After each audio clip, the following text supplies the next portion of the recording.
For the media, whether it was a good thing or a bad thing, he became a constant figure of fascination and intrigue, and he certainly didn't disappoint.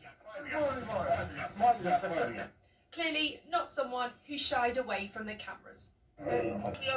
He's been hanging around in politics for longer than perhaps many people would have thought.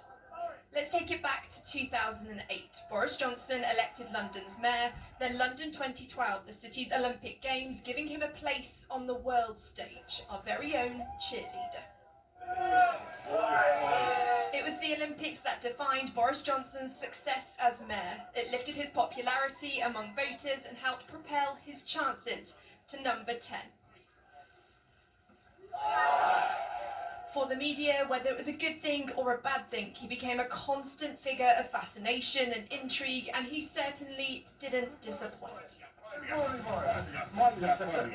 Clearly not someone who shied away from the cameras. Publicity is good publicity. To his harshest critics, Boris Johnson was all style and little substance, a joker who had no place in high office.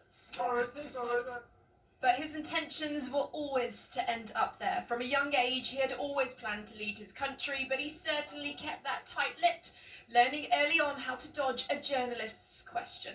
I've said what I've said before. Try getting us straight. Would you like to be leader of the Conservative Party one day, possibly? Thankfully, there is no vacancy But for... David Cameron has just suggested you might be a contender one day. Well, it's very kind of him. And like any rise to power, there's been plenty of slip-ups along the way.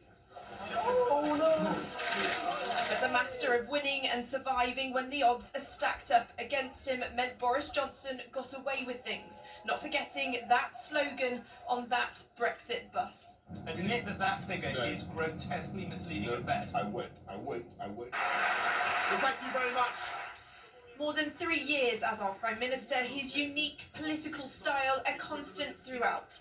The last few days he's been left clinging onto power with very few on his side. Boris Johnson's charm is no longer enough to keep him at number 10, with many questioning if it was his character. In the end, that was his own undoing.